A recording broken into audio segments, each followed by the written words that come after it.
जय Hind students. I hope कि आप सभी लोग स्वस्थ होंगे, आप सभी अपनी प्रिपरेशन अच्छे से कर रहे होंगे। लास्ट क्लास में हमने बात किया था यूपीएससी सेशन में आधुनिक भारत के इतिहास में भारत में किस प्रकार से पुर्तगालियों का आगमन हुआ था।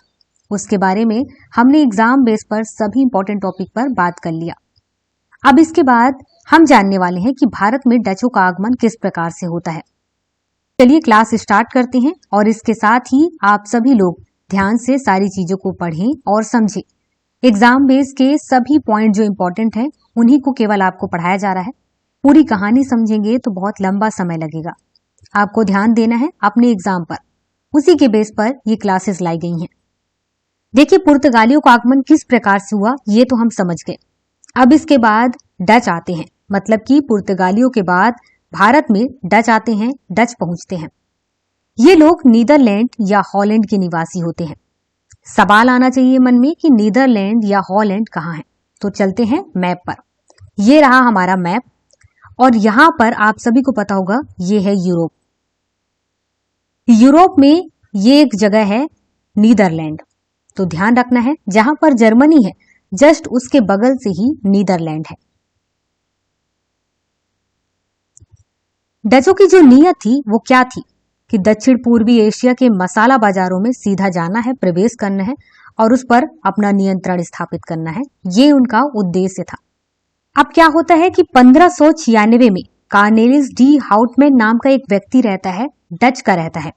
ये भारत आता है, तो यूं कह सकते हो कि भारत में प्रथम डच नागरिक जो था उसका नाम था कार्नेलिस डी हाउटमैन। डच क्या करते हैं, पुर्तगालियों के साथ संघर्ष करते हैं और यहां पर पुर्तगालियों की जो शक्ति थी उसे कमजोर कर देते हैं।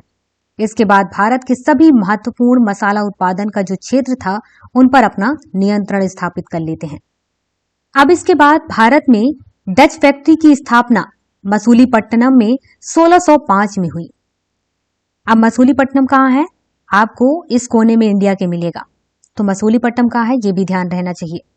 और यहां पर यह भी ध्यान होना चाहिए कि जो प्रथम डच फैक्ट्री है उसकी स्थापना मसूलीपट्टनम में होती है, वो भी 1605 में।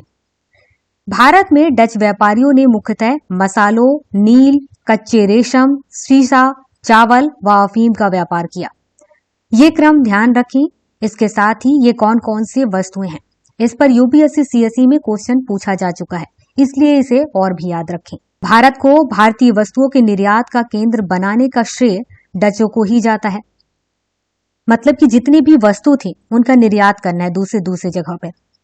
तो ये लोग यहाँ पर आए और यहाँ पर भारत के जितने भी इंपॉर्टेंट सामान थे, खासकर यहाँ पर मसाले, नील, कच्चे रेशम, शीशा, चावल, अफीम, इनका इतनी ज्यादा मात्रा में इन्होंने दूसरे देशों को बेचा कि यहाँ पर भारत में वस्तु के निर्यात का केंद्र बनाने का जो श्रेय है कि हाँ इन्हीं लोगों ने दिया है, इन्हीं लोगों ने सिखाया है, तो डचों को जाता है। इसके बाद 1759 में बेदरा का एक युद्ध होता है बंगाल में। वहां पर अंग्रेजों द्वारा इनकी पराजय हो जाती है और उसके बाद यूं समझ सकते हो कि भारत में अंतिम रूप से डचों का पतन हो जाता है। डच कंपनी जो है वो भारत में लगभग 200 वर्षों तक काम करती है और उसके साथ ही 200 वर्षों तक अपने साझेदारों को जितना लाभांश देती है वो पूरे वाणिज्य के इतिहास में रिकॉर्ड माना जाता है।